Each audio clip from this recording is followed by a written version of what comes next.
Let's start off with the EPA. Now, the Environmental Protection Agency is to begin investigations into a possible poisoning of rivers and boreholes in the western region town of Abosso as it discovers large volumes of the toxic substance in the area. It follows a swoop by the Anti-Galamsey Task Force Operation Vanguard, in which at least 4 people have been picked up in connection with the poisoning.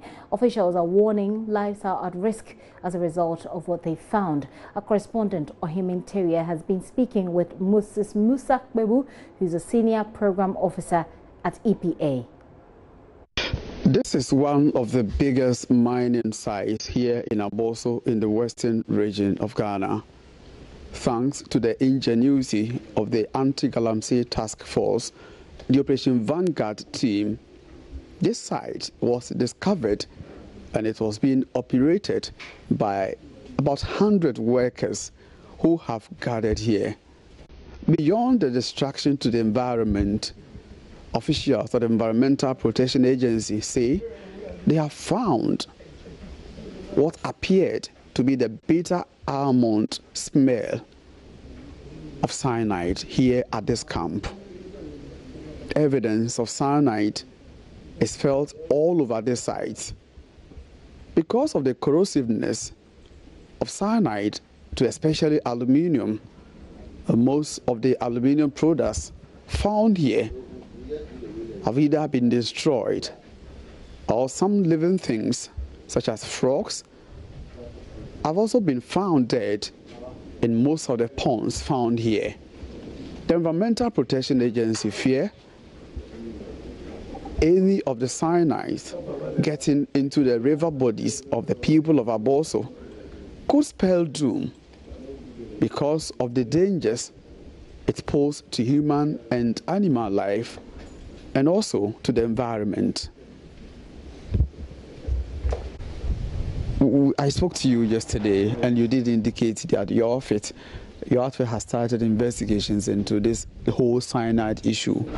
Now, can you fill me through with, for instance, characteristics of cyanide and the dangers it poses to human and animal life? Well, cyanide, as we say, is a good servant but a very bad master.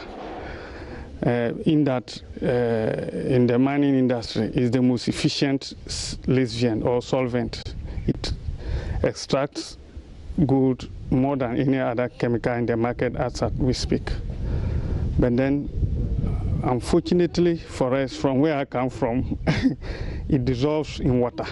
But the miners will think otherwise because it's cheaper to dissolve in water. So the fact that it easily dissolves in water makes it very dangerous for us, especially the public's health and safety, with respect to it easily getting into your water source, both surface and underground. So, from the way you are speaking, it sounds more dangerous than any visible substance. But have you also maybe alerted the health officials of what could be ahead? Because we are talking about cyanide getting into water bodies and the source of drinking water for the people. Yes, if you, like you are saying, the dangers of cyanide, even if you look at the United Nations Expert Committee on the Management of Hazardous Substances, if you look at cyanide is ranked high. The number is 1689, 6.1 toxicity level, which is quite high. So the knowledge of cyanide is, the hazard of cyanide is well known, and then the use to is well known. Now, with respect to notifying the health, well, yesterday we got the wings and we came, it was quite late yesterday.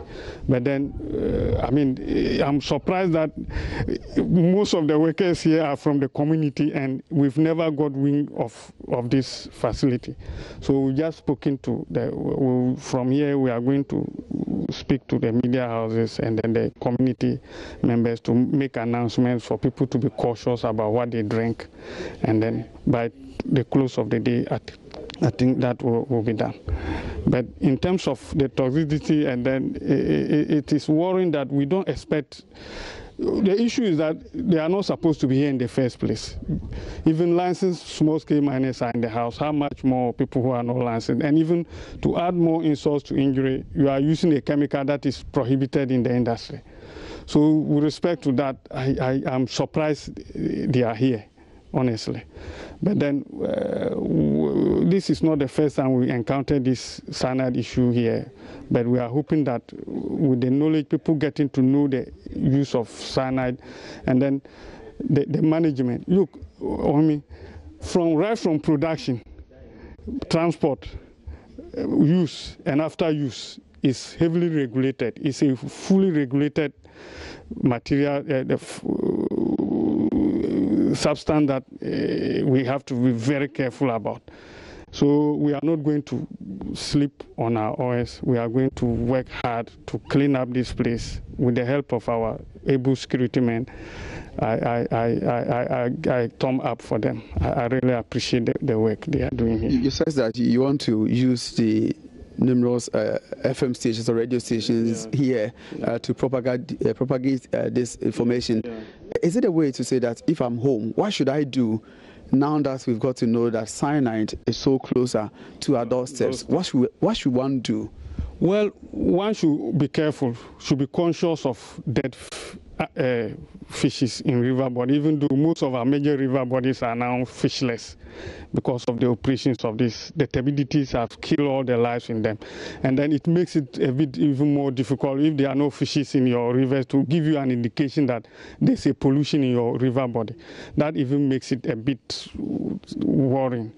But with the underground, you know, most of our water, because of the problem with water supply, people are drilling boreholes in their area. Many people are moving from the normal and drilling borehole. And now that our aquifers are under threat from these activities, where are we going? That is the worry. But we are hoping that people should be cautious.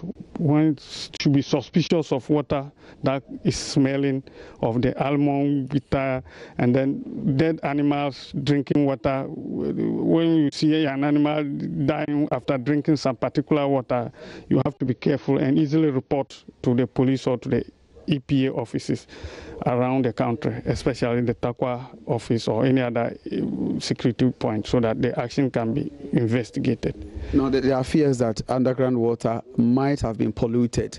So if I have, for instance, a borehole in my home, what should I do? Well, a borehole in your home, you once in a while, let them do sample tests. You just pick water sample, send it to the lab. Even before you drill a borehole, you have to validate whether the water you are taking is good.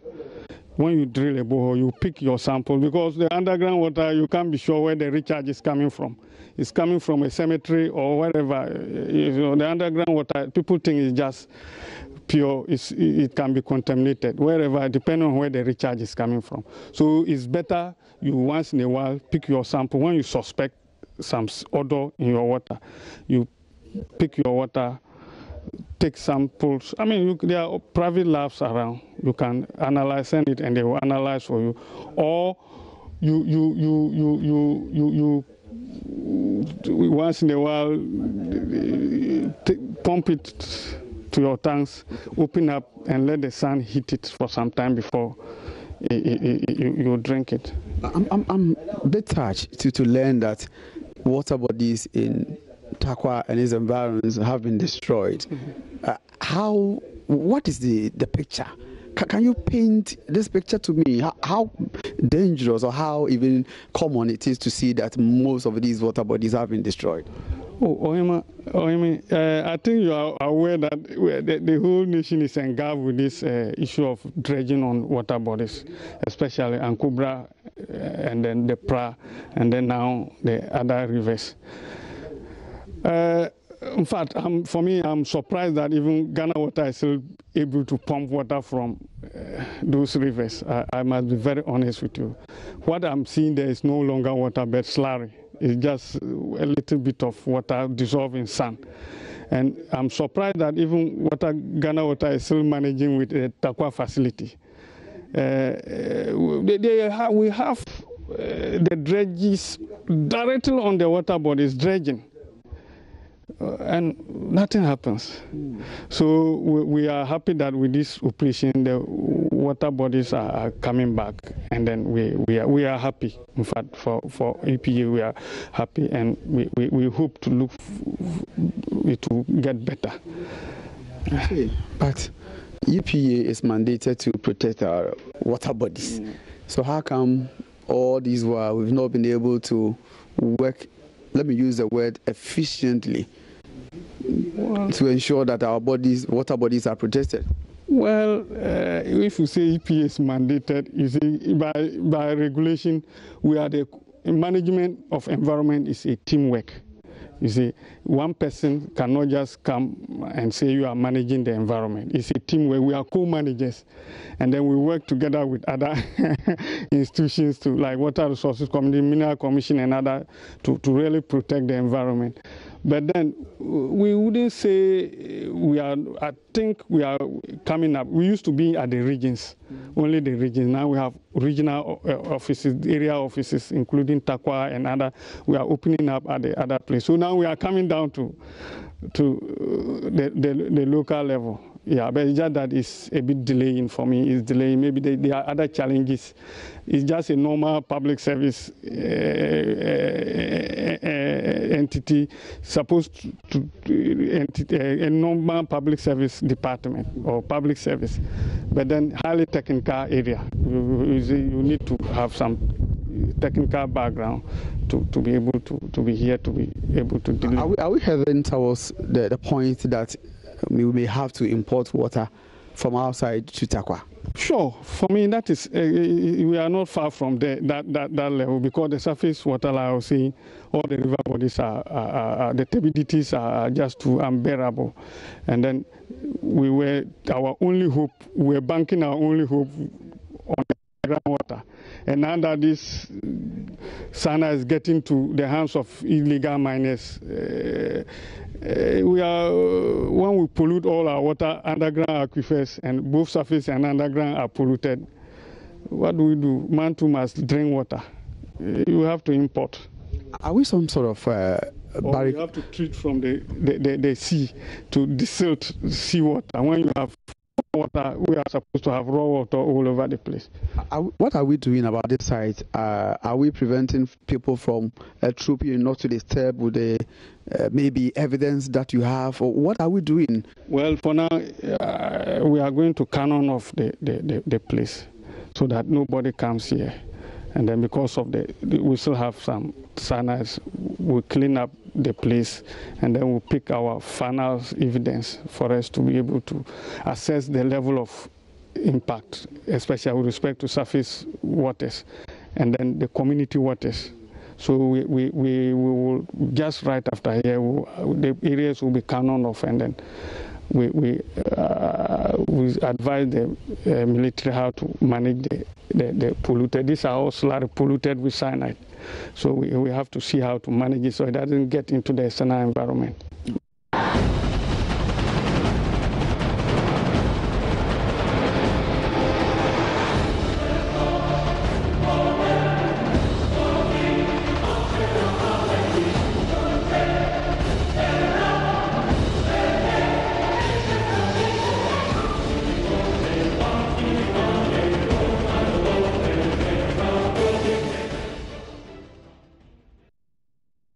We're still on Galamsey, and of course our humanitarian is live with Operation Vanguard PRO Squadron Leader Omani Ejay. But before we get to Ohiming live, let's hear the PRO speaking about the illegal miners and how they were arrested. For challenges, we can say we have a logistics problem. We need a lot of vehicles so that we can conduct more operations, and also we will need a drone. And this is something we have always mentioned to higher authority. We need drones. So, for instance, for a site like this, you can just use a drone to capture the area and those involved in the mining. So, for us, basically, these are the two. And the last one will be for low beds. That's when we go and meet excavators. We need low beds to move these excavators to the assemblies. the districts or municipal assemblies. So basically, these are the three main challenges that we have. In the absence of these facilities, these equipments, for instance, the low bears, the drones, how are you coping? We are coping. We are doing what is humanly possible to do. And then as a result, we are having more of the arrest. So for that is the only challenge we have. Okay, let's talk about your presence in the central region, for instance. I do know that initially you were given or mandated to operate within 3 operational regions, Ashanti, Eastern and Western regions. Now, you have added central region, right? Sure. Why central region? At the time that you don't have the logistics, at the time that you don't have enough resources to even manage the already 3 you've been given? You know the issue with the rivers, and we are talking about River Ofin and River Pra, and the stretch of it lies within central region. Ofin mainly is in the central region. The Pra also around the Trifopraso and Etimokwa. So we've been going to these areas with the National Small Scale Miners Task Force. So we've been doing operations with them. So actually, that is why we are now found in the central region. One would say your presence is not all that felt in the central region compared to Western, Eastern, and Ashanti, where you even have base or camps. Yeah, of course, central region, we don't have a base. So we go there, conduct the operations, and we have to travel long ways back to Ashanti region or to the Western region. So now we are just doing the hotspot. We go and hit and then come back. I see. So if anyone has information for you, how do such a person locate you?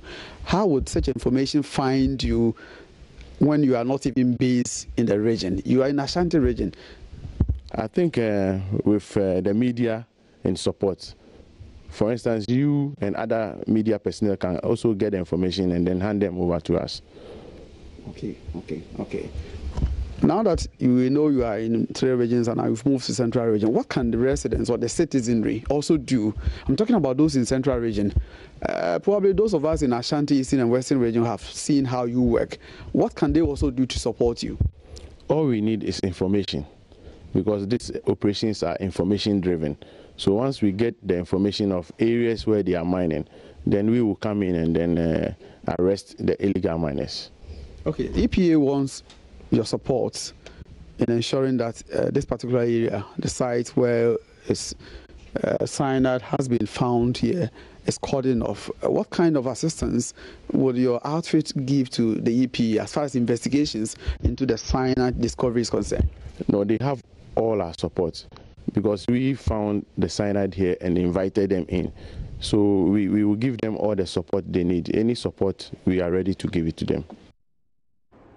Partnering the EPA to ensure that citizens are safe. Ohimi Interior is live with the PRO once again. But Ohimi, let's start by finding out what more they can do beyond cordoning the area off. Is it possible for them to perhaps cover it with sand? What more can be done to save the people, for example?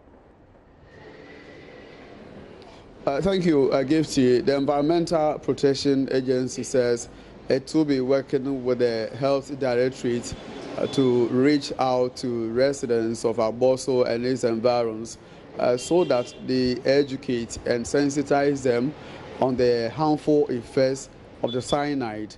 And beyond that, they also put them on alert so that they will be able to look out for all the characteristics or signs of a possible contamination or pollution of the cyanide in their water bodies or in their water sources.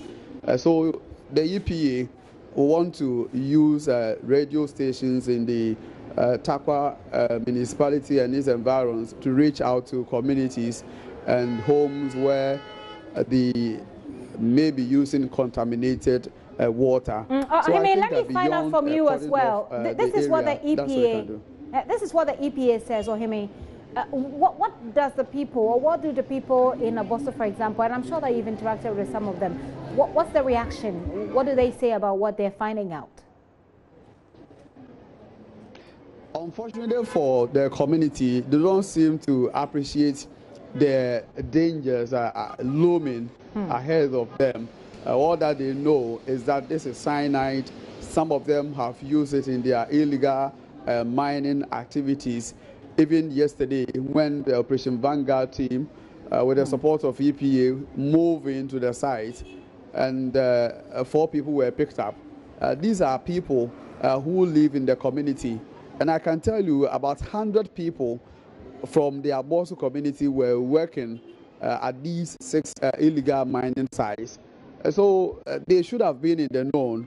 But this morning, when we hit the community to find out from them what they make of the EPA warnings and what they themselves, whether they are aware of the situation, many of them declined to speak to us.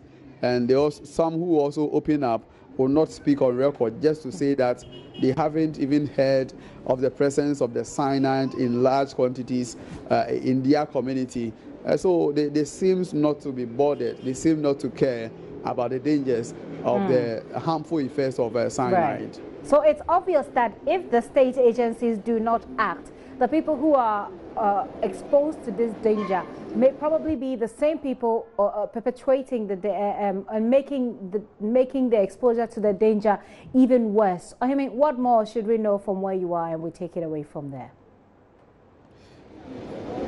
For my personal observation, when we went to the site yesterday and today, what I found out was the fact that many of the river bodies around the mining sites, I checked from the river bodies and I couldn't find any living thing in those river bodies. So my suspicion is that they might have been polluted by the cyanide. When I spoke to the EPA man, he said yes, from their preliminary investigations, that is the indication that they picked. But from tomorrow, they want to do a thorough investigation. They will go around the Aboso community, take samples of the rivers and the water bodies available, and also visit homes where they will pick samples from the boreholes. So they are looking at the underground water, and also the surface water. The surface water is where the water bodies involved will be tested. Right. And also they want to go a step further to test the underground water. And here we are talking about the boreholes.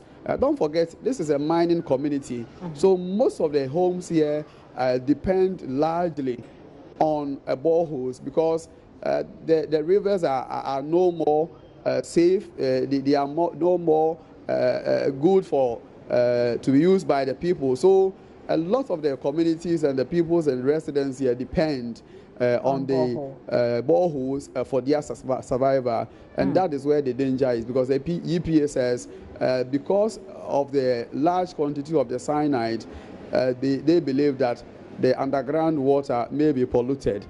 So that is the fear. Are they working with any timelines at all, the EPA? For the EPA, they mentioned between today and at the end of this week, that is when they will be able to collect data from the field. And with the support of the Operation Vanguard team, the police and military task force, who are visible here in Aboso and Takwa, they want to do as much as possible to cordon off this area to prevent people from interfering with the evidence that they have on the ground. Already, aluminium products on the ground are so polluted. They are so corrosive that some of them have been teared off. And it's evidence that the cyanide is so present in their community. Even I saw several frogs who have died because of the pollution from the cyanide. So EPA wants to use between now and this weekend to finish with the collection of data. So by Monday, they should be able to tell us where they have gotten to as far as investigations are concerned. Very well. But they are convinced that there's so much cyanide in the system. Ohime, thank you very much for that update. On Monday, we'll be relying on you, of course, for those updates from Aboso. Ohime, Teria, they're bringing us up to speed on what's happening. And it looks pretty much like a very alarming situation, like living organisms in the water bodies are dead, and the EPA suspects that there will be large quantities of cyanide in the boreholes in various homes. That's quite an alarming situation, and it's still the fight against illegal mining.